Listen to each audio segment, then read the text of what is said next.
Chapter 7 and 8. Preliminary Hearing, Chicago Courthouse, April 18th. It's April. I'm 4 months dead. In the courthouse, I feel clammy and cold.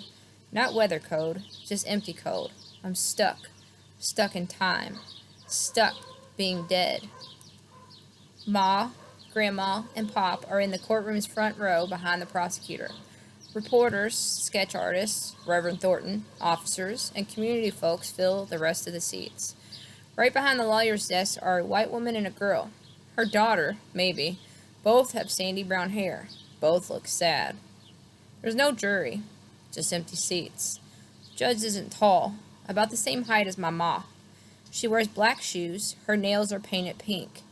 Preliminary hearings, she says, don't determine innocence or guilt. They determine whether there is enough evidence for a trial, whether Officer Moore should be charged with murder. Seems lame to me.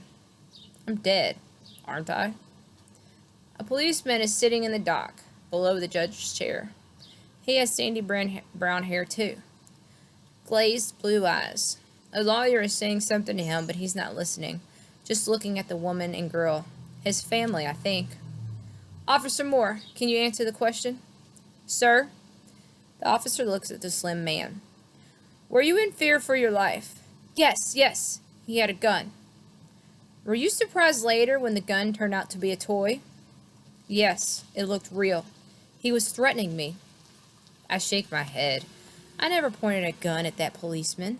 I walk closer to the officer. Why is he telling lies? The girl in the front row points at me, whispers to her mother. I look at the girl, her eyes wide with fear. Like her dad was scared of me? Her mother shushes her, shoves her hand down. The prosecutor continues. How old was the assailant? I thought at least 25. He was a man, a dangerous man. So you were doing your job as trained? Yes. Were you upset to discover the man was a boy, a 12-year-old boy? Ma starts moaning, crying, soft yet sharp. I was surprised. He was big, hulking, scary. You felt threatened. The officer pauses. I'm staring right into his eyes. He looks through me. He's studying his wife and daughter. His daughter is studying me. I don't know why or how she sees me. He swallows, his tongue licking his bottom lip. I felt threatened.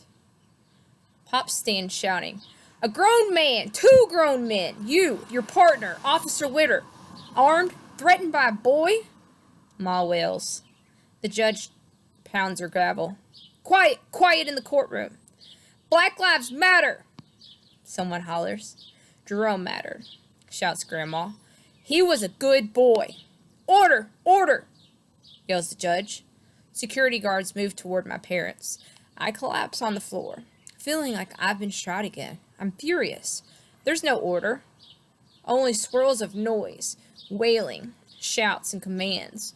The court artist is sketching furiously. Reporters are pushing, shoving, shouting questions. Can there be justice? Officer Moore, are you sorry? Mrs. Moore, can you tell us how you feel? Did your husband do right?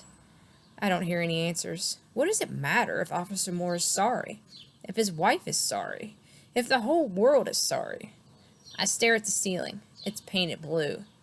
I see you. I'm shocked. This white girl is standing, staring at me. Mouth shaped like an O, she trembles. Her eyes are crystal blue. She's not a ghost. She's Officer Moore's daughter. What does it mean? Not cool. Why can't it be Kim who sees me? Why this stupid girl? Chapter 8, December 8, Gun. Carlos waves the gun wildly, pointing at Eddie, Mike, Snap.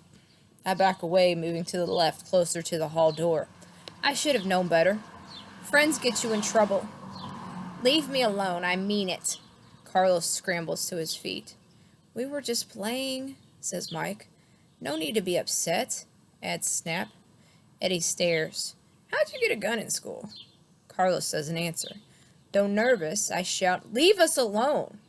I inch sideways, closer to Carlos, away from the line of fire between the gun and Eddie. Mike, Eddie, and Snap tried to not act scared. Carlos holds the gun firm with two hands. He looks more frightened than they are. Eddie grabs Mike's shoulder. Come on. Mike doesn't want to go, but Eddie is the leader. Scornful, Snap says, I don't care about some Texas kid. He should go back to Texas. Mike spits. Later. Later what? They'll beat us up? If you come back, you'll be sorry, says Carlos. Yeah, I warn. Sorry. So now you're tough, Jerome. I cringe. I don't answer Eddie. I'm nauseous. Sorry I got into this mess. Carlos just juts the gun towards Eddie. See you later, Jerome. Most deaf. Let's go, says Eddie, and he and Mike and Snap saunter out the door. The lunch bell rings. Back to class. Relieved, I rush forward. Mom and Grandma are going to kill me if they find out I was near a gun. Carlos grips my arm. Jerome! It isn't real. See? It isn't real. I stare, whistling. Plastic? That's how you got it through security? Carlos grins, nodding. Then he laughs, his voice pitching higher and higher. I could trick, right?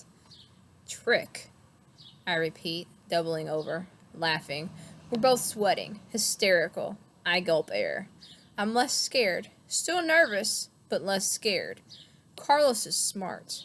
A toy gun.